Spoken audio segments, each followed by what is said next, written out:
이달 5월에는 저희가 이 참외롭다라는 제목으로 이 시리즈 진행하고 있고요. 그 야곱의 창세기 야곱의 이야기를 가지고 우리 삶의 외로운 몸부림에 대한 이야기를 하고 있습니다. 오늘 그 두 번째 시간이고 같이 보실 이야기는 창세기 29장 15절부터 30절입니다. 저 한 절 여러분 한 절 좀 길어요. 여러분 인내심 가져야 돼요. 자, 읽어보도록 할게요. 어느 날 라반이 야곱에게 말했습니다. 너는 내 친척이긴 하지만 그렇다고 해서 품삯도 주지 않고 너에게 일을 시킬 수는 없는 일이다. 내가 너에게 무엇을 해주면 좋겠느냐?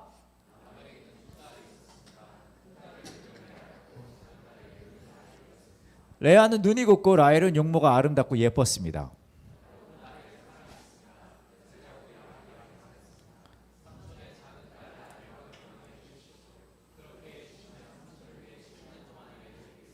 라반이 말했습니다. 다른 사람에게 라헬을 주는 것보다 너에게 주는 것이 낫겠지. 그래 좋다. 나와 함께 있자.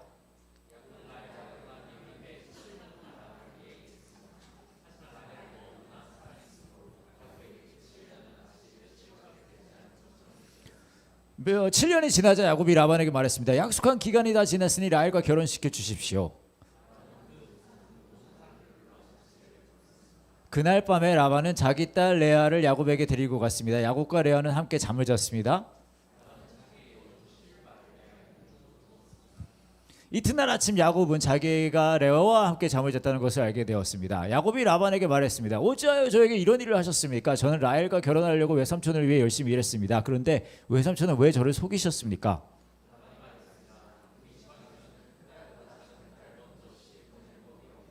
결혼식 기간 일주일을 채우게. 그러면 라헬도 자네에게 주겠네. 그 대신 나를 위해 7년 동안 더 일해 주어야 되네.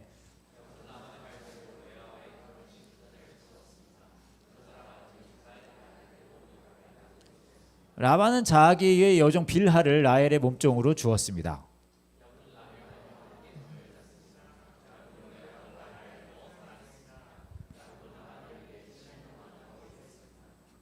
제가 수년 전에 들은 재미난 얘기가 하나 있어서 그거부터 한번 읽어드리고 얘기해드리고 시작해 보도록 하겠습니다. 그 약간 운동하는데 탈의실, 탈의실, 뭐 여튼 거기 락커 있는데 그 이 남자들이 이제 남자 탈의실이어서 이렇게 있었어요. 그러다가 이제 전화기가 울립니다. 그러니까 그 남자분이 전화를 받아요. 그런데 스피커폰으로 바꾼 다음에 그리고 대화를 시작합니다. 여보세요. 그러니까 상대분이 여자분이셨어요. 아내분이셨나 봐요. 어머 자기야 나야. 지금 그 체육관에 락커룸 있는 거야? 그렇지.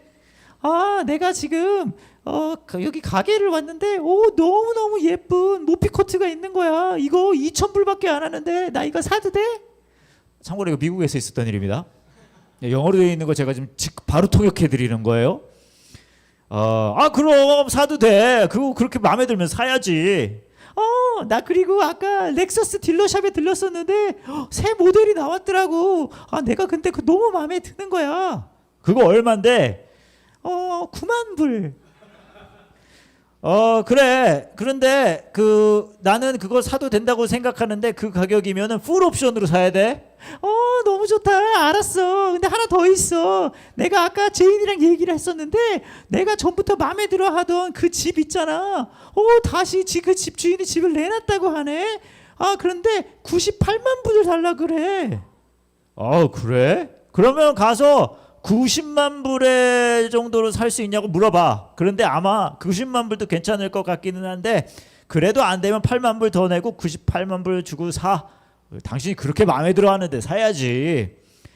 알았어. 그러면 나중에 다시 봐. 사랑해 자기야. 안녕 사랑해 자기야. 그리고 이 남자분이 전화를 끊으셨어요. 모든 사람들이 다 놀랐어요. 와, 이 사람 진짜 대단한 사람이 어떻게 이렇게 돈을 팍팍 쓸 수가 있을까? 조금 시간이 지나고 이 남자분이 이렇게 말합니다. 근데 이 전화 주인 누군가요?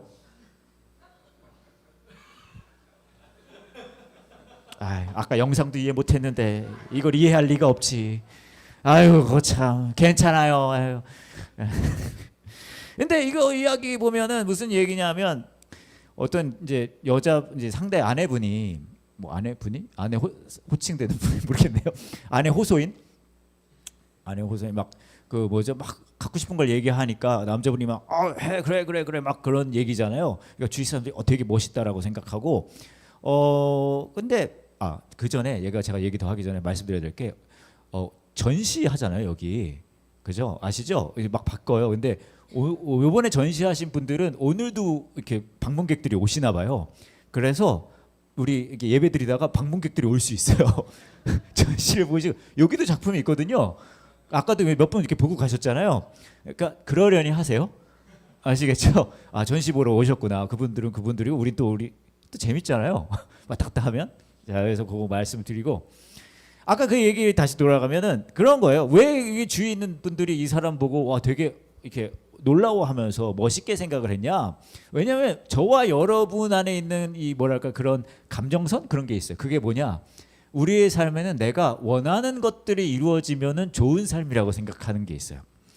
그래서 내가 원하는 것들이 있고 그것들이 내가 욕망하는 것들이 있고 그것이 이루어져 가면은 우리 삶은 멋진 삶이고 다른 사람도 그래서 그런 것들을 해내는 사람들이 있으면은 되게 멋있어 보이고 그래서 와 한다는 거죠. 아마 그래서 여러분도 여러분의 삶 속에 뭔가 원하는 걸 가지고 그걸 갖기 위해서 열심히 애쓰고 그걸 이뤄내고 욕망하고 이뤄내고 뭐 안 돼서 좀 괴로워하고 그게 반복되면서 열심히 사셨을 거예요. 그리고 아마 이 순간에도 그거 뭔가 욕망하는 게 있고 그게 좀 됐느냐 안 됐느냐에 따라서 또 마음이 싱숭생숭 그러고 이제 여기 계실 거죠. 저와 여러분이 이제 열심히 보고 있는 이 야곱의 이야기를 보면 야곱도 평생 자신이 욕망한 것을 위해서 최선을 다해서 산 사람입니다. 우리가 지난주에 이제 태어날 때부터 그랬다고 했잖아요. 그러다가 이제 뭐예요? 형의 권리를 형만 되면 좋겠다. 내가 그래가지고 속여가지고 이제 형이 굉장히 뒷박 상태가 돼가지고 뭐예요? 이제 도망갔단 말이죠. 도망갔다가 어디에요? 어디를 갔는데 뭐예요? 이제 오늘 읽은 이야기죠.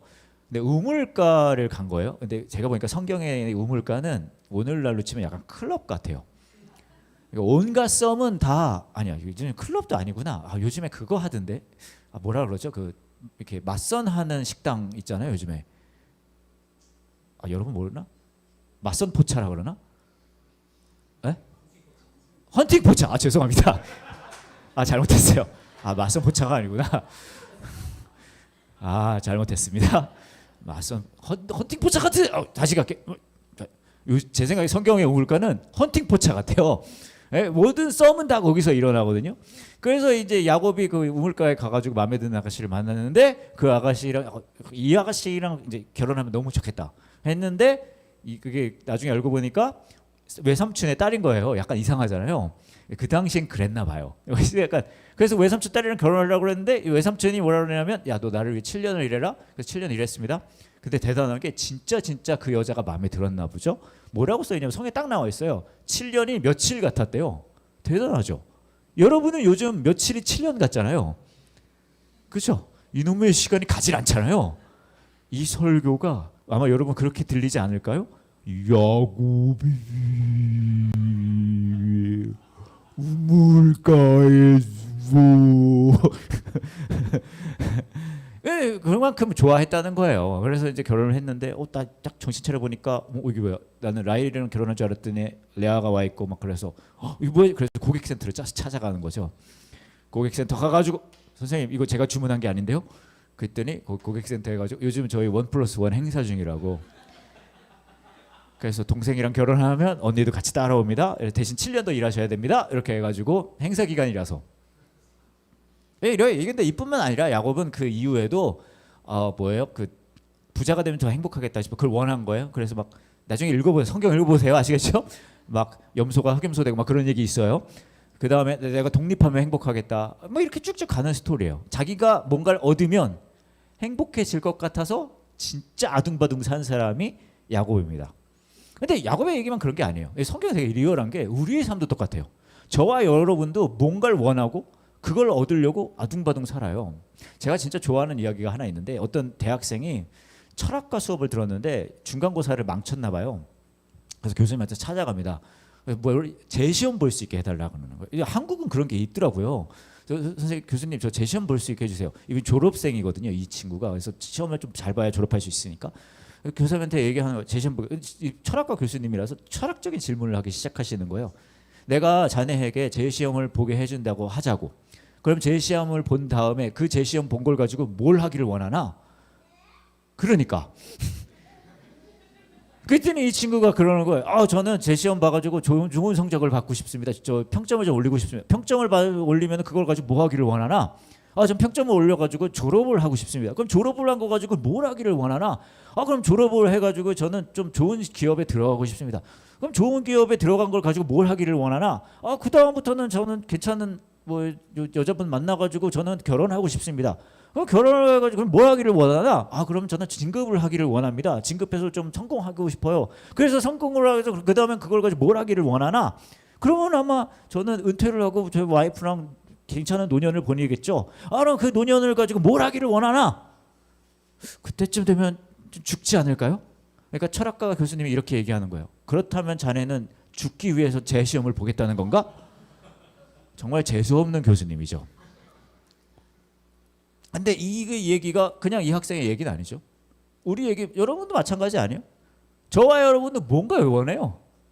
그걸 막 해요. 그건 될 것 같아요. 그게 뭐 직업이 될 수도 있고 가족의 문제가 될 수도 있고 뭔가를 원해요. 다른 사람들한테 인정받는 게 될 수도 있고 커리어가 될 수 있고 경제적인 게 될 수 있어요.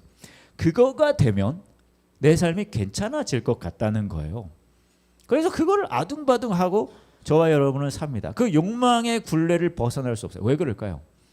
왜냐하면 우리는 그 욕망하는 거에 의미 부여를 하거든요. 어마어마하게 하거든요. 그래서 그것 때문에 힘들고 그것 때문에 좋아하고 그것 때문에 두려워하고 그것 때문에 불안해해요. 근데 더 흥미로운 사실은 열심히 의미 부여하는데요. 또 그 의미 부여한 대로 잘 되지도 않아요. 제가 스마트폰 뭐 다 가지고 계시지만 저도 있거든요. 근데 이제 뭐라 그럴까 요금제가 있어야 되잖아요. 이거 쓰려면.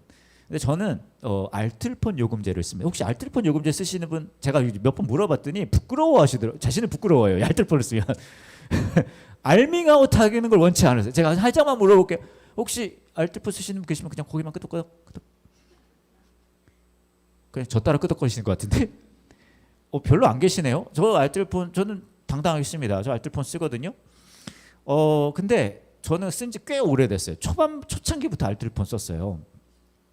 근데 제가 왜 알뜰폰을 썼냐 하면 그런 게 있거든요. 뭐냐 하면 제가 깨달은 게 제가 돈을 덜 쓰면 저희 와이프가 돈을 더 쓸 수 있더라고요. 그래서 제 아내를 향한 제 사랑인 거예요. 얘가 돈을 덜 쓰면 와이프가 돈을 더 쓸 수 있으니까. 근데 현실에서는 그렇게 안 되고 현실은 이 순서가 바뀌더라고요. 제 와이프가 돈을 더 써서 제가 돈을 덜 써요. 놀랍지 않습니까? 이거 똑같은 얘기잖아요. 근데 순서가 바뀌면 기분이 확 상해요. 그래서 기분이 확 상하는 걸 원치 않아서 제가 선수를 치는 거죠. 내가 돈을 덜 써서 아내가 돈을 더 쓸 수 있게. 이게 아내를 위한 제 사랑이에요. 그래서 제가 알뜰폰을 쓰기로 한 거예요. 알뜰폰 쓰시는 분들 아직 모르시는 분들 계시겠지만 알뜰폰은 되게 싸요. 제가 그 당시에 그래서 알뜰폰 한 게 얼마짜리였냐면 8,800원짜리를 썼어요. 한 달에. 대단하지 않습니까? 이거 마치 제가 이거 알뜰폰 직원 같은데 8,800원이면은요. 데이터가 제가 그 당시에 7기가 한 달에 쓸 수 있고 그 다음에 문제는 근데 통화 시간이 100분이에요. 여자분들 한숨 나오시죠? 근데 저는 자신 있었어요. 왜냐하면 제가 은근히 친구가 없어요. 통화할 사람이 별로 없어요. 그리고 나쁘지 않은 게 이 100분이요. 걸 때만 100분이잖아요. 받는 거는 무제한인 거잖아요. 그죠? 나쁘지 않았어요. 근데 어느 날 이게 월 초였는데 저희 교회 집사님 한 분이 문자를 주셨어요. 저 전화 통화 되실 때 전화 달라고. 그래서 제가 아무 생각 없이 이제 전화를 드렸단 말이에요. 근데 저는 몰랐어요. 이 통화가 그렇게 길어질 줄은. 60분을 통화를 했어요. 월 초인데 저 100분으로 한 달을 살아야 되거든요. 월 초에 60분을 쓴 거예요. 그럼 남은 40분을 가지고 한 달을 살아야 되잖아요. 알뜰폰에 이런 묘미가 있어요, 여러분. 근데 그때부터 제 마음이 쪼밋해지는 거예요. 이게 사실은 더 써도 되거든요. 얼마 더 안 해요. 근데 이게 100분 정해져 있으니까 사람의 심리가 그렇단 말이죠. 그래서 40분 가지고 이제 제가 이제 쓰려고 하는데 그래서 자연스럽게 어떤 일이 벌어지기 시작하냐 하면 아까 말씀드렸듯이 받는 건 무료잖아요. 무제한이잖아요. 그래서 제가 그때부터 어떻게 했냐면요. 전화를 통화할 일이 있으면 전화를 겁니다. 대기음이 옵니다. 한 3-4번 하고 나서 끊어요. 그러면 좀 이따가 그분한테 전화가 와요. 그럼 저는 그렇게 말하는 거죠. 어이구 집사님, 제가 사실 드릴 말씀이 있었는데 바쁘신 것 같아서 끊었습니다. 근데 또 때마침 연락을 주셨네요. 그러면 이제 제 통화 분수를 쓰지 않고 통화를 할 수 있는 거잖아요. 제가 이제 그걸 그런 식으로 했어요. 근데 그렇게 하다 보니까 자연스럽게 근데 그 중에 어떤 일이 벌어지냐면 진짜 저 이해가 안 가요. 전화 걸자마자 받는 사람들이 있어요. 아니 너무 예의 없는 거 아니에요? 아니 사람이 여유와 낭만이 있어야지. 어떻게 뭐 내 전화만 기다리고 있었나? 진짜 막 대기음이 거기도 전에 딱딱 받는 사람들이 있어요. 그럼 저 되게 당황해요. 그럼 끊어버려요. 끊어버려요. 왜냐하면 그러지. 죄송해요 집사님 바쁘시잖아요. 그렇게 했어요. 그렇게 하다 보니까 어떤 일이 벌어지냐면요. 제가 나쁜 사람이라서가 아니에요. 자연스럽게 다음 상황이 어떤 상황이냐 하면 저도 모르게 제 지인들을요. 두 부류로 나누기 시작한 거예요. 무의식적으로. 한 부류는 어떤 분들이냐 하면 제 통화 시간을 쓸 가치 있는 사람들. 40분밖에 없으니까. 이거 귀하잖아요. 그러니까 어떤 사람들은 그럼에도 불구하고 써야 돼요. 그런 귀한 분들이 있어요. VIP들. 하지만 상대방은 몰라요. 그리고 대부분은 어떤 사람들이냐 하면 제 통화 시간을 쓸 가치 없는 사람들이에요. 두 부류로 나눠지면 무의식적으로 그렇게 돼요. 그런데 웃기는 건 어느 날 제가요. 와이프한테 전화하고 끊고 있더라고요. 무의식적으로. 근데 생각해보세요. 제가 처음에 이거 왜 했다고 했어요? 왜 했다 그랬어요? 와이프를 사랑하니까. 저는 와이프를 사랑한다고 이 짓거리를 시작했지만 저희 와이프는요. 제 통화 시간을 쓸 만한 가치 없는 존재인 거예요. 나름 의미 부여는 했어요. 그죠? 안 돼요 그렇게. 실제로 그 의미도 아니었고. 근데 이게 제 얘기뿐만이 아니에요. 여러분도 그럴걸요? 여러분의 삶에 욕망하는 게 있어요. 계속 바뀌었어요. 엄청 의미 부여했어요. 그거 아니면 안 돼요. 이거 아니면 난 살아있을 존재 의미도 없어요.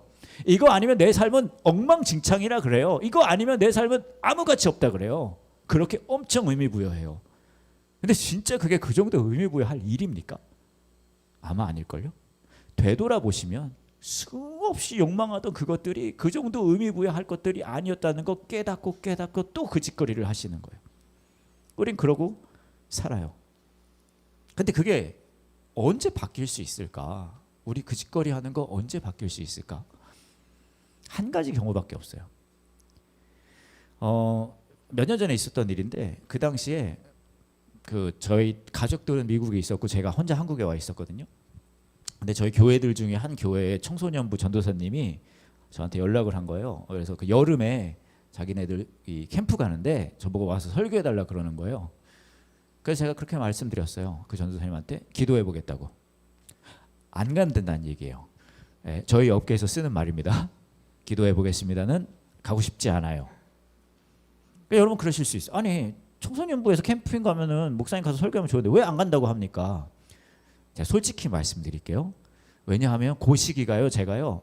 이 물 들어올 때 노젓는 시기거든요. 그때가 제가 한 2주 짧게 바빠요.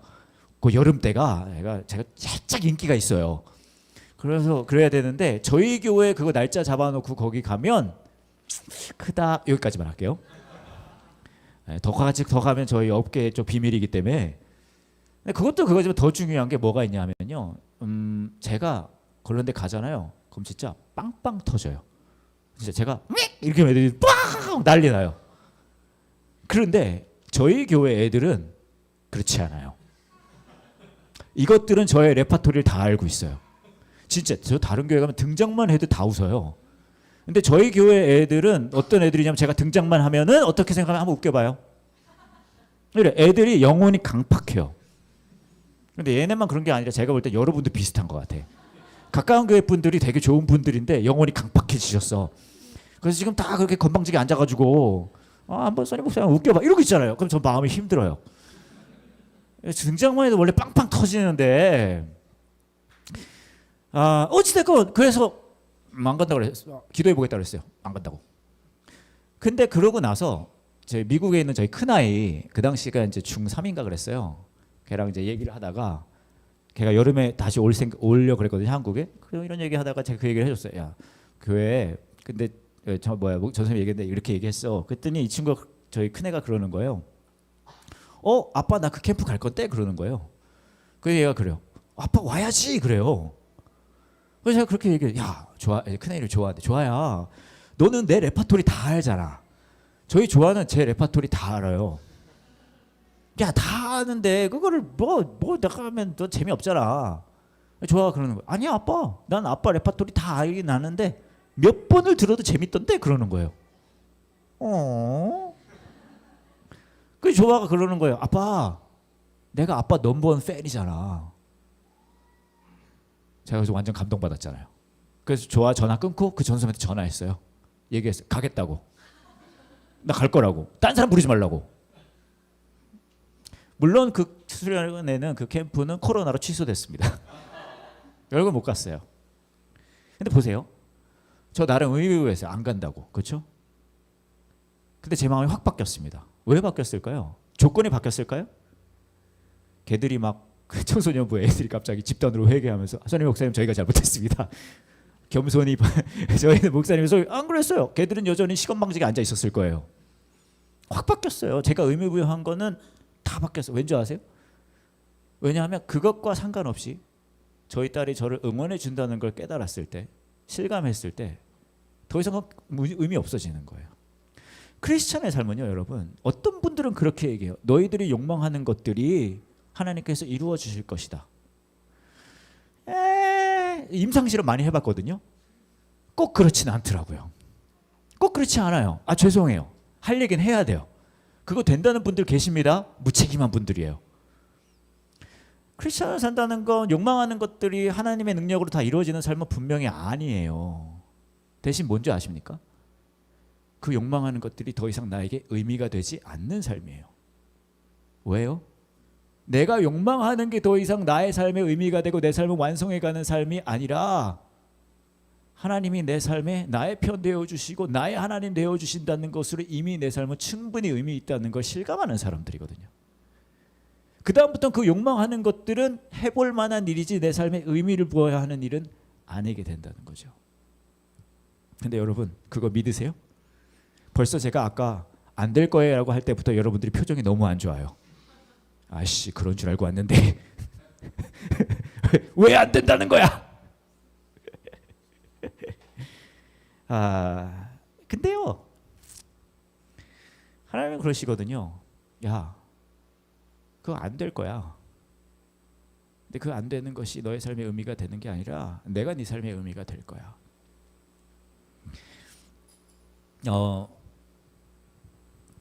10년 전에 이제 한 달 정도 지나긴 했는데 10년 전 한 4월 16일이었죠. 굉장히 마음 아픈 많은 분들에게 마음 아픈 일이 그날 일어났어요. 여러분 기억나시죠? 네. 세월호가 이제 참사가 있었습니다. 저는 아직도 그게 기억이 나요. 뭐 여러분 다 기억나시겠죠? 그 배에 한 부분만 이렇게 떠 있었는데 우리는 알고 있었어요. 그 안에 사람이 들어 있다는 걸. 그리고 전 국민이 그 안에 사람이 있는데 그 배가 천천히 침몰하고 있는 걸 그냥 지켜볼 수밖에 없었잖아요. 많은 분들에게 그게 트라우마가 되고 고통이 되고 힘들었어요. 저 그때 저도 시청 앞에 그 묘소 같은 거를 만들어 놨는데 진짜 많은 분들이 가서 그때 울면서 이렇게 뭐라 그러죠? 참배는 아닌데 뭐라 그러죠? 그 조문을 했잖아요. 그날 그 4월 16일 날 그 일이 일어나고 나서 너무 저도 충격받고 많은 분들이 충격을 받으셨는데 이제 그래서 요한 목사님도 굉장히 충격을 받으셨어요. 그래서 우리 스태프들한테 팽목항을 가자고 하시더라고요. 다음 날. 그래서 저희 다음 날 새벽에 차를 타고 저희 스태프들이 한 10명이 팽목항을 갔어요. 팽목항을 갔는데 그 항구가 있죠. 저 아직도 그게 또렷이 기억나요. 이렇게 팽목항에 있는데 그 항구의 가장 끄트머리에 부모님들이 다 앉아서 저 바다 끝에만 다 쳐다보고 계시는 거예요. 이분들은 아직 기다리고 있는 거예요. 자녀들이 돌아올 거를. 그래서 너무너무 힘들었고 고통스럽고 그분들이 당연히 그랬고 그랬어요. 저도 마음이 많이 힘들었고요. 그래서 그러고 있어가 한 1년 정도 지나고 나서 제가 생각을 해보죠. 이분들에게 뭐 해드릴 수 있는 게 있을까? 교회로서. 그래서 제가 그 희생자 유가족분들을 돕는 일을 하는 목사님을 한 분 알거든요. 그래서 그분하고 밥을 먹으면서 물어봤어요. 세월호 유가족분들 그럼 뭐가 필요하세요? 어떻게 우리가 도울 수 있어요? 이렇게 저희가 성금을 모아드리면 좀 도움이 될까요? 그랬더니 그분이 그러시는 거예요. 그분들은 돈을 원치 않으신대요. 그럼 뭘 원하세요? 어떻게 도와드릴 수 있을까요? 그랬더니 그분이 그 얘기를 하는 거예요. 유가족을 초청해서 이야기를 들어드리면 된다는 거예요. 그건 저희가 해볼 수 있을 것 같습니다. 그래서 저희 교회에서 간담회를 했어요. 유가족분을 초청해가지고 세가족 한 1주년, 세월호 참사 1주년 됐던 날 그 시기였는데 유가족 모셔서 저희가 한 요 정도 인원이었던 것 같아요. 모여서 이제 그분의 이야기를 들었어요. 근데 오신 분이 목사님이셨어요. 개척교회 목사님. 아마 교회에서 간담회 한다니까 일부러 목사님을 보낸 것 같더라고요. 개척교회 목사님이셨는데 아드님 이름이 여러분 놀라지 마세요. 요한이에요. 요한이 아빠. 여기서 사실 요한이 아빠 하면 뭔가 의미가 있는 장소거든요. 조심하셔야 돼요, 사실은. 요한이 요한이 좀 조심스러운데. 요한이 아빠가 오셨어요. 근데 그 요한이 아버님이 이제 딱 해서 저희가 얘기를 듣는데 이분이 개척교회 목사님이시니까 흥분하신 거예요. 왜냐하면 이제 많이 모이셨거든요. 그래서 이분이 흥분하셔서 그때부터 이분이 부흥회를 하기 시작하시는 거예요. 막 그러면서 여러분 하나님 주 하나님을 믿으실 때 막 그러면서 막 하시는 거예요. 이제 한참을 그 부흥회를 하시더라고요. 근데 저는 구석에 앉아가지고 마음이 너무 불편한 거예요. 왜냐하면 우리 부흥회 온 거 아닌데 저는 마음에 이분이 그때 얼마나 힘드셨고 어려우셨는지 그 얘기를 좀 들려주셨으면 좋겠는데 자꾸 뭐 제 생각에 엉뚱한 소리 하시니까 마음이 너무너무 불편했어요. 이거 안 되는데. 근데 그러다가 제가 막 궁시렁궁시렁 하고 있었는데 그러다 하나님이 제 마음에 그렇게 말씀하시는 것 같더라고요. 야 써니야, 너는 근데 이분 모신 게 이분의 이야기를 들으면서 이분 위로하려고 모신 거 아니야? 이분이 와서 너의 계획과 너의 원함대로 얘기해 주기를 원해서 부른 거야? 이분 위로받으려고 부른 건데 왜 네가 위로받으려고 그래? 제가 나쁜 놈이었던 거예요. 저는 그 상황에서도 이 행사에 의미 부여를 하고 있었어요. 내가 원하는 게 있었어요. 그것대로 안 된다고 그분을 불러다 놓고 그분의 아픈 얘기를 왜 더 안 하지? 라고 하고 있던 아주 나쁜 사람이었던 거예요. 그만큼 이기적이었던 거죠. 그래서 제가 내가 참 나쁜 놈이다 막 회개했어요. 잘못했습니다 하나님.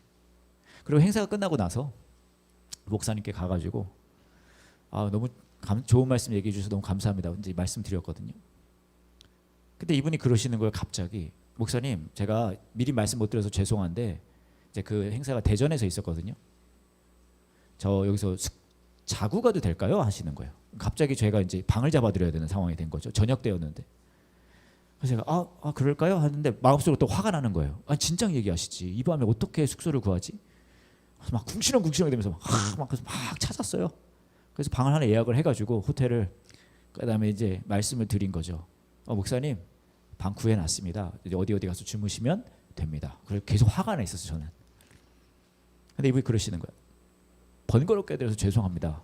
그러시더라고요. 그러면서 뭐라 그러시냐면 사실 자고 갈 생각은 없었어요. 전혀 없었습니다. 근데 대전까지 왔는데 진도에 가보고 싶어요. 그러시는 거예요. 이분이 대전까지 왔더니 아들이 보고 싶어서요.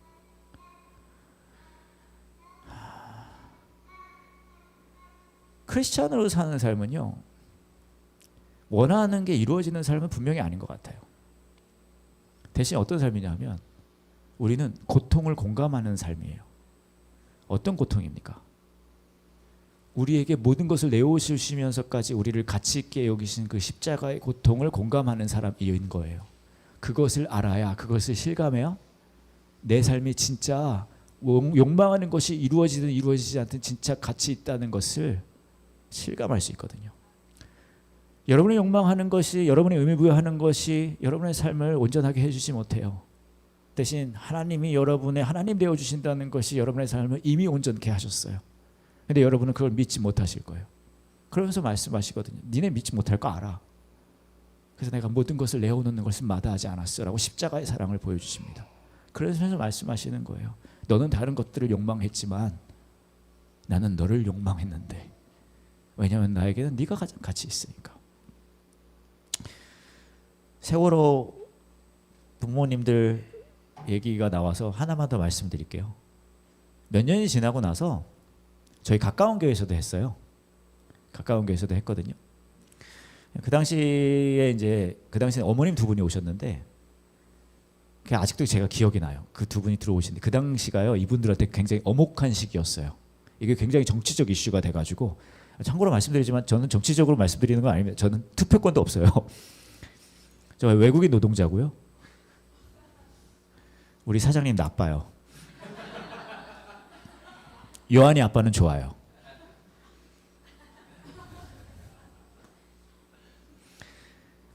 근데 그 당시 그분들한테 굉장히 엄혹한 시기였어요. 막 이분들이 막 투쟁하고 막 그런 시기였거든요. 이분들이 오시는데, 어머님 두 분이 오시는데 두 분 다 머리를 빡빡 미셨더라고요. 그날 광화문에서 이거 집회하시다가 이제 미셨대요. 근데 얼마나 이 표정이 쌀벌하셨는지 몰라요. 굳어 있으시고. 그래서 긴장을 엄청 많이 했죠. 이거 어떻게 해야 되지? 그래서 이분 앉아 계시고 저희가 이제 동그랗게 원을 만들어서 이분들의 이야기를 듣는데, 너무 힘든 얘기 많이 하시고 이제 얼굴이 표정이 굳어 계시니까 전부 힘들었어요. 그러다가 어떤 분이 이렇게 질문을 했어요. 저 어머님 아들 그 누구누구는 어떤 아이였어요? 그러니까 그 어머니가 이제 아들 얘기를 하기 시작하시는데, 그제서야 이분이 웃기 시작하시는 거예요. 그럼 막 이런저런 얘기를 해주세요. 아드님에 대해서. 우리 아들 누구누구는요, 운동을 좋아하는 아이였는데 학교 끝나면 집에 바로 오지를 않았어요. 얘가 막 운동장에서 뛰어놀다가 땀 범벅이 돼서 집에 와요. 집에 와서 막 공부도 안 하고 숙제도 안 하고 뒹굴거리고 있는 그런 아들이었거든요. 근데 그러다가 제가 이제 퇴근하고 집에 오면 그 아들이요, 아주 땀에 찌든 교복을 갈아입지도 않은 그 아들이 얼른 다 불이 나게 가가지고 냉장고를 열어서 차가운 물을, 냉수를 이렇게 받아서 엄마인 저를 갖다 줘요. 그럼 저한테 그렇게 얘기하는 거예요. 우리 아들이, 엄마 오늘도 일하느라 수고했어요. 그런 아들이었어요. 이분이 그렇게 얘기하시더라고요. 많은 분들이 우리한테 이제 일상으로 돌아가라고 하더라고요. 근데 어떡해요? 이제 돌아갈 일상이 없어요. 그 어머니에게는 아들을 잃어버린 게 온 세상을 잃어버린 거죠. 그러니까 더 이상 일상의 삶을 살아가실 수가 없는 거예요. 저는 성경도 그 얘기를 하고 있다고 봐요. 저와 여러분의 그 얘기 하시고, 알아요. 여러분들이 수만 가지 것을 욕망하고 그걸 위해서 열심히 살고 거기에 의미 부여할 거예요.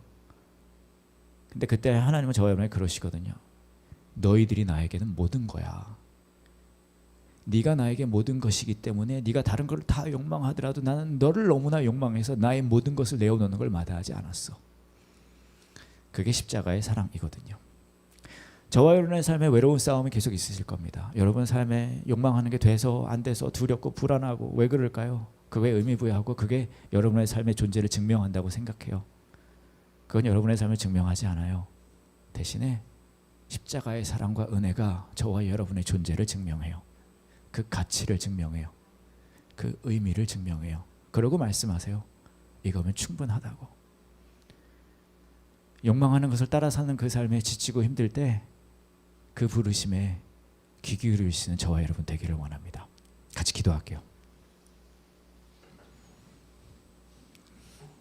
이 시간 같이 기도하실 때 여러분이 욕망하는 무언가가 있을 거예요.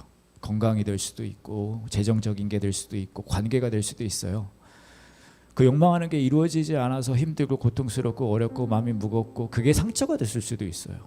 당연히 이 정도는 내가 받았어야 되는 거 아닙니까? 라는 마음이 있었던 것들인데 그게 이루어지지 않아 마음이 힘들고 어려운 분들이 있으실 수 있어요. 하나님한테 얘기하겠죠. 내가 많은 걸 바란 거 아니잖아요. 화목한 가정, 안정적인 직장, 그냥 어느 정도 사는 경제 상황, 그냥 어느 정도 건강한 내 몸, 그 정도 원한 건데 그거 이루어지지 않게 하는 건 하나님 너무한 거 아닙니까? 내가 많은 거 원한 거 아니잖아요, 하나님. 이러면서 여러분의 마음을 힘들게 하고 어렵게 하는 그런 것들이 있을 수 있어요. 원튼 원치 않든 여러분의 삶에서 거기에 의미 부여하고 사셨을 수 있어요. 이 시간에 그거 하나님 앞에 그대로 내어놓으셨으면 좋겠어요. 하나님, 저한테 이게 너무 의미가 있었는데, 이걸 내가 너무 욕망했는데, 이걸 너무 필요했는데, 이것만 있으면 될 거라고 생각했는데, 이거 하나님 앞에 내어놓을게요. 그러면 하나님 여러분의 마음에 그렇게 말씀하실 거예요. 그게 너의 삶에 의미 부여하는 게 아니라 너를 향한 모든 걸 내어놓은 나의 사랑이 너의 삶에 의미 부여해. 그거면 충분해. 이 시간에 그 음성에 귀 기울일 수 있는 그 시간 되기를 원합니다.